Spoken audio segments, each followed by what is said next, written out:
Hello, I'm Robert Costa, and this is the Washington Week Extra. We talked during the show about President Trump ramping up his rhetoric on North Korea during his working vacation in Bedminster, New Jersey, but the president made a lot of other remarkable comments during two impromptu Q&A sessions with reporters this week. So let's talk about some of his comments, starting with Russia. In one of the more stunning moments, President Trump was asked about Russia's recent decision to kick out more than 750 American diplomats in retaliation for new sanctions imposed by the United States. Mr. Trump offered his gratitude to Russian President Vladimir Putin. I want to thank him because we're trying to cut down on payroll. And as far as I'm concerned, I'm very thankful that he let go of a large number of people because now we have a smaller payroll. Today, the president said he was being sarcastic. Yagana, was he? I don't want to pretend to look into President Trump's heart Fair to enough. know Oh, go ahead. what he meant by that. All I can say is that it's a message that really was not taken well at the State Department. Secretary Tillerson has been pursuing this sort of broad redesign that has people really anxious about how much smaller the State Department might be, what it might look like. And this week, Secretary Tillerson's deputy went out, gave a town hall, and literally said that redesign is not a synonym for layoffs. And then for people to then hear that message from their own president and sort of equating, the diplomatic mission abroad to simply a budget expense and a line item that brings no value to the United States, there was just a disheartened sort of mood and sense among diplomats that like their work is really not valued by this president. Or that Putin could fire them. So, but this is just worth noting. In the White House, the question of how many federal employees there are is a point of pride. And one of the things they say when they say they haven't appointed new deputies or assistant secretaries or deputy assistant secretaries, they say, well, we're saving money, which is, of course, a tiny amount of money. Well, the other striking thing is I thought that the part of the sentence that was interested is, and we're not sending them back. Mm-hmm. And that was an unbelievable kind of add-on to the comments because it suggested there would not be a response. But on Friday, he changed his mind and said, we're going to have a response by September 1.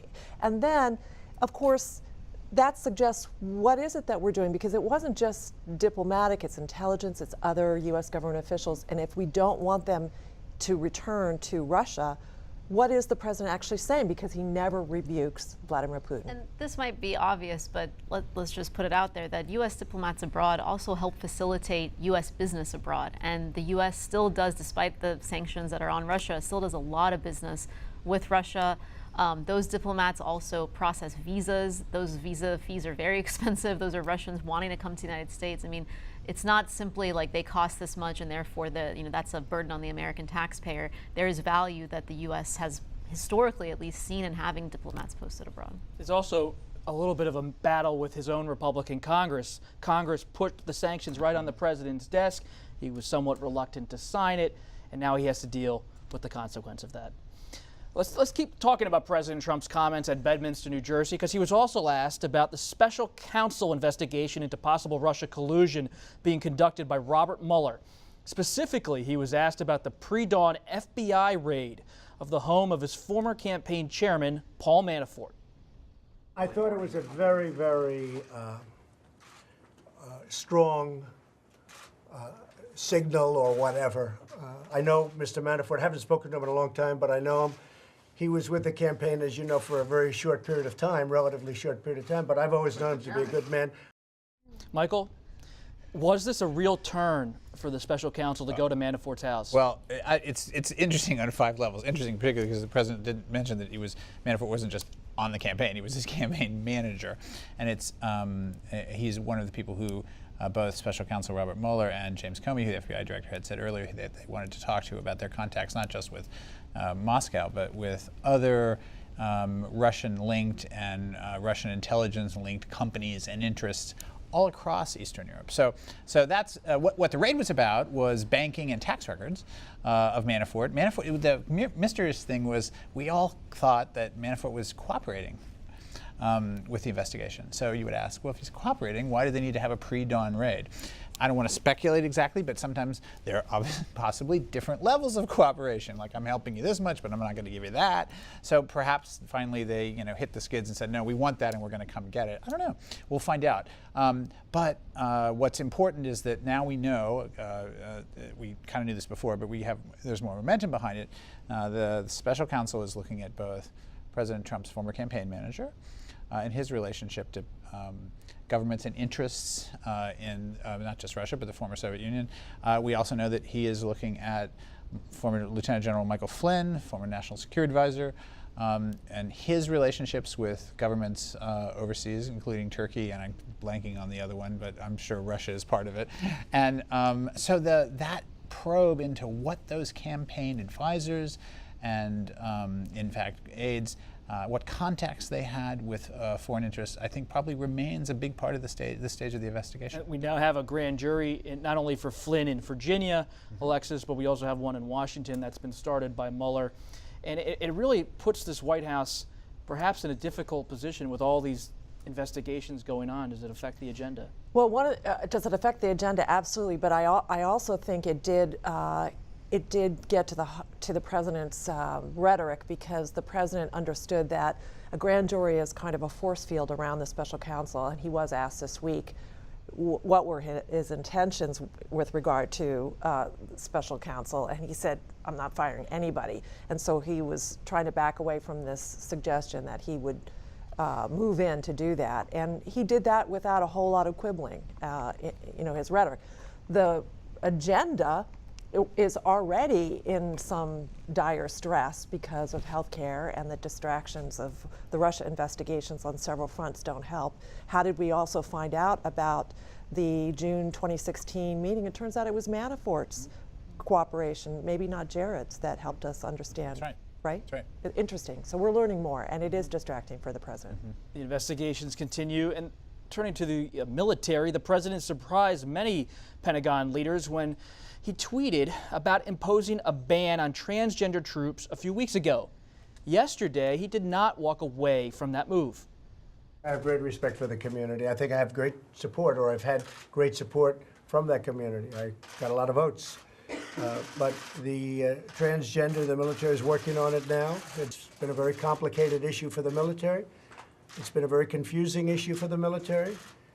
And I think I'm doing the military a great favor. Is that actually the view inside of the Pentagon, that the president's doing a great favor? Well, I'll just say this. What they really want more than anything is guidance on how to proceed. When the president says they're working on it, actually they can't, because they don't know the specifics of what the president wants. And for the military, one of the things you'll hear is the thing that affects them the most is not knowing. Nothing hurts unit cohesion more than not knowing if that service member sitting next to you will be deploying with you a few months from now. And so you keep hearing a plea for some guidance in terms of specifically what the president wants. Now, this comes on a week in which 5 transgender service members sued in U.S. District Court in Washington, claiming that this was unconstitutional. And you had the Secretary of the Navy come forward and say, if the order is given, we will follow it. But we welcome any patriot who wants to serve. And this comes at a time when the military is looking to bring in service members. I think it's hard for them to hear that somebody's not welcome. If you're willing to put on the uniform, that's probably the most important threshold that you'll hear about. And isn't there still a shoe to drop, that the White House has not officially asked the Pentagon That's in right. the way that it needs to do to make something happen, to do something?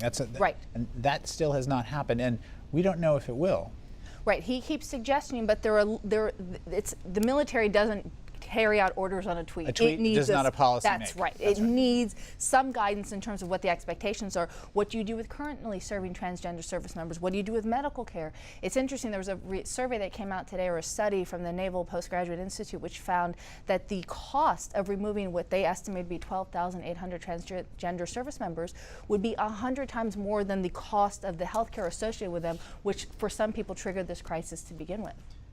President Trump has been in a war of words with Senate Majority Leader Mitch McConnell all week. It started when McConnell criticized the president's excessive expectations, that was his phrase, in getting major legislation passed in Congress. But the president has hit back continuously since then. I just want him to get repeal and replace done. I've been hearing repeal and replace now for 7 years. But I said, Mitch, Get to work and let's get it done. They should have had this last one done. They lost by 1 vote. For a thing like that to happen is a disgrace. And frankly, it shouldn't have happened. It's worth mentioning that Senator McConnell's wife, Elaine Chao, serves in President Trump's cabinet as transportation secretary. When Mr. Trump was asked if McConnell should step down as majority leader, he said if he doesn't get tax reform and infrastructure passed, then you can ask me that question. That's what he said. What explains this sudden flaring of tensions, Alexis? Well, one of the things that's an easy explanation is how frustrated the president is that the public appreciation of what he has been doing is that his agenda is stalled, that the health care question has now come back on his desk because the existing law, the Affordable Care Act, is now his responsibility.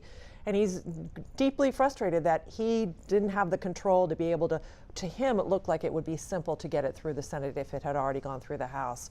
The majority leader, I think, is also a little puzzled because what this also prompted was some support for Mitch McConnell and, of course, his own conferences who made him the majority leader. The president could try to force some kind of coup against him or a vote against him, but it's unlikely that they would rise up before the end of the year. And the president really, really wants to see if he can get an achievement on taxes and on infrastructure, which he continued to mention. And both of those agenda items are incredibly big lifts before the end of this year. The president also counted on Mitch McConnell to help him fill a vacancy on the Supreme Court. So in Washington speak, it was puzzling. To the president's base, it was about, my message is I came to clean up the swamp. Mitch McConnell is part of the swamp. And the president's job approval is, we consider it to be low, but Congress's is lower. So the president made a piñata out of someone in his own party, but he understood what he was doing politically. The president supported Luther Strange, the newly appointed senator in Alabama, Michael, ahead of this special election on Tuesday, the first round of voting in Alabama for U.S. Senate special election. So was he perhaps trying to show the base that even though he endorsed Senator Strange, he was still, in his rhetoric, anti-McConnell? I think so much of what he's doing can be seen this week as an attempt to shore up his base. That, to me, that is the universal field theory of the week of August, whatever we're in, 4th, 10th, I've lost track. But I think my favorite moment from the week actually came from McConnell, who was addressing some governors or some donors someplace, I can't even remember where. The Rotary Club? The Rotary Club in, God knows where, Kentucky. And he said, I have to remind myself that, the president is new to this line of, that was the quote, the president is new to this line of work, which coming from McConnell is as close as you can get to, the mark of Z on your belly, So I think that was his riposte. The president's new to this line of work, because it was at that point the president was saying, just pass it with 51 votes, get rid of the filibuster. So these are two men from two different traditions with two different bases, and in the case of the Alabama vote, two completely different constituencies. Senate Majority Leader Mitch McConnell can just be cutting with a line that from anyone else wouldn't be that much, right. But from him, one line, it's all takes. One line. Finally, one story the president didn't talk about yesterday, but it's a real mystery we're talking about now, is this. The State Department is investigating a so-called acoustic attack against U.S. diplomats in the embassy in Cuba. Several people felt sick. Others may have had permanent hearing loss. And at least 2 diplomats have returned to the United States after this attack with sonic devices in Havana. You're going to have to close this out tonight. What do we make of this acoustic attack? It's a really strange episode, and the State Department has been very tight-lipped on this. So the things that we're hearing are very much sort of on background from anonymous officials telling us some information. But basically, what appears to have happened is there are these sonic devices implanted in the homes of U.S. diplomats that we haven't even been able to confirm how many diplomats, but we believe it's 2 and maybe some of their family members that suffered first headaches and then unexplained hearing loss. And this started back in December, late 2016. So during the Obama administration, even kind of continues. These symptoms get worse. These people come home and then sort of, not in retaliation, but sort of in reciprocity to bring down the Cuban delegation in Washington to the level that the U.S. has in Havana, the U.S. asked 2 Cuban diplomats to go home. Now, Secretary Tillerson, I believe today, and also the State Department spokeswoman yesterday, were sort of at pains to point out that they are not blaming the Cuban government for the attack itself. They are holding Cuba responsible for the safety and security of U.S. diplomats. So they don't even know if Cuba's responsible. So it could have been someone else, a different country working from Cuba? It could have been a third country working from Cuba. Of course, Cuba is a very heavily securitized state. The security forces there are pretty powerful. And so the idea that someone would be able to plant these devices in pretty sensitive locations, meaning the homes of U.S. diplomats, without the Cubans knowing, would seem to sort of be a bit of a head scratcher. But the U.S. at this point is not blaming one particular government yet for carrying out this very strange attack. Well, that's diplomacy, isn't it? Right. Well, we'll keep our eyes on that sonic attack. Alexis? No, I was just thinking that it's just amazing that of all the things that leak out of Washington, that did not leak right away, and that's a real whopper of a story. Right. The Cuban diplomats were asked to go home in May, and it's sort of hard to imagine. You're serving as a diplomat abroad, and all of a sudden you kind of suffer this hearing loss. And I was sort of thinking of that while we also heard President Trump's comments on the drawdown in Moscow, and it sort of pairs a little bit uneasily, I think, especially for U.S. diplomats. Do you know if they're changing the security measures for the rest of the diplomats in Cuba now in light of this?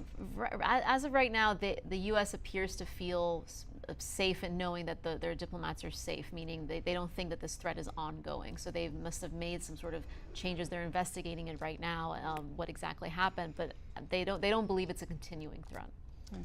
We'll leave it there. Thanks everyone for joining us for the webcast. And that's it for this edition of the Washington Week Extra. While you're online, check out my behind the scenes report on covering the president when he's on vacation and news is breaking. I'm Robert Costa. See you next time.